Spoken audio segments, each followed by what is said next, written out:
انشاءاللہ جب ہمارے 5 سال مکمل ہوں گے تو میں کیا دیکھنا چاہتا ہوں، میں جو آگے پکچر کر رہا ہوں کس طرح کا میں پاکستان دیکھ رہا ہوں۔ سب سے پہلے تو جو ہمارے مخالف ہیں، جو مافیاز ہیں، وہ یہ نہیں سمجھتے کہ ہم فیل ہو رہے ہیں۔ ان کو خوف یہ ہے کہ ہم کامیاب نہ ہو جائیں، کیونکہ پختونخوا کے اندر جب ہماری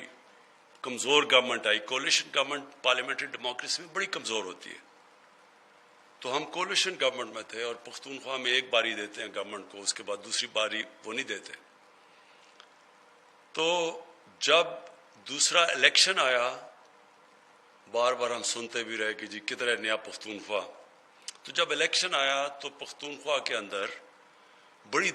پہلی دفعہ ایک حکومت نے صرف واپس ہی نہیں آئی بلکہ 2/3 اکثریت لے کے آئی، اور وہ جو ہمارے مخالف تھے وہاں پختونخوا میں، وہ ساری پارٹیز کا جو حالات ہیں وہ آج آپ دیکھ ہی لیں کہ جو ساری پرانی پارٹیز تھی ان کا بہت برا حال ہے۔ وہی ڈر لگا ہوا ہے اب یہاں ان کو کہ باقی سارے پاکستان کے اندر اب کیونکہ فیڈرل لیول پہ ہماری حکومت آئی ہے تو ان سب کو ڈر لگا ہوا ہے کہ کامیاب نہ ہو جائے، تو اس لیے پہلے دن سے شور مچا دیتے ہیں کہ فیل ہوگی گورنمنٹ، خواہش ہے ان کی فیل ہونے کی، کیونکہ ان کو اپنی سیاسی موت نظر آ رہی ہے۔ لیکن میں کیا دیکھنا چاہتا ہوں؟ پہلے تو میں یہ دیکھنا چاہتا ہوں کہ 5 سال کے بعد ہمارے ملک کے اندر جو سڑکیں مراد سعید نے جو بات کی ہے بالکل کہ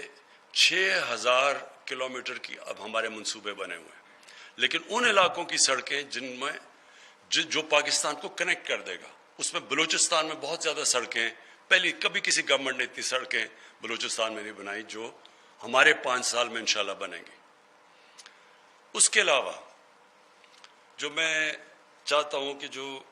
2 چیزیں جس کے اوپر میں بار بار کہتا ہوں کہ ایک قوم جب عظیم قوم بنتی ہے تو اس کی بنیاد 2 چیزوں پہ رکھی جاتی ہے، اور یہ جب ہم مدینہ کی ریاست کی بات کرتے ہیں تو وہ 2 چیزوں کے اوپر وہ ایک ریاست کھڑی ہوئی تھی جو دنیا کی سب سے بڑا انقلاب آیا تھا دنیا کی تاریخ میں۔ تو ایک تو قانون کی بالادستی، اس مت بڑا سمپل ہے، تحریک انصاف کی تحریک،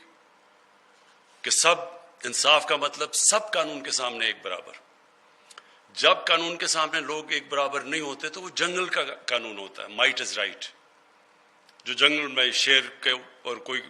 قانون وہ جو مرضی چاہے کرے، پھر اس سے نیچے جو طاقتور ہے وہ جو مرضی چاہے، سب سے کمزور بیچارہ چھپتا پھرتا ہے، اس کو جنگل کا قانون کہتے ہیں۔ اور کبھی بھی ایک معاشرے نے ترقی نہیں کی جدھر قانون کی بالادستی نہ ہو، تو مدینہ کی ریاست میں سب سے پہلے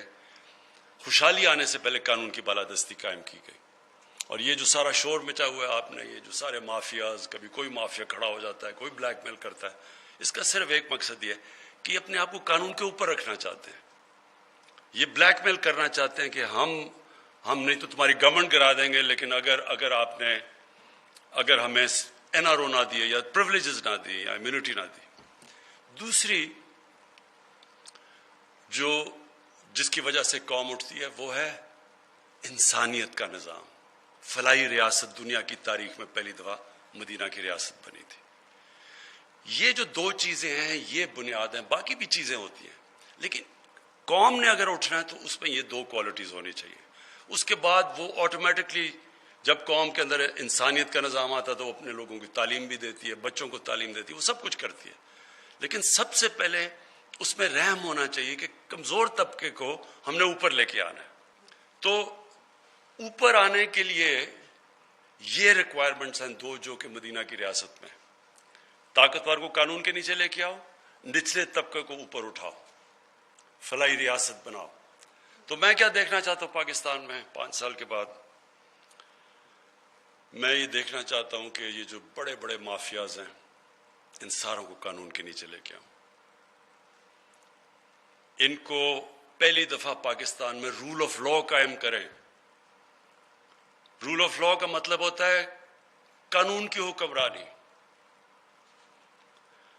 جو جنگل کا قانون ہے اس میں طاقت کی حکمرانی ہوتی ہے۔ اگر کسی نے کلاسک ایگزامپل دیکھنا ہے پاکستان میں کیا ہوا،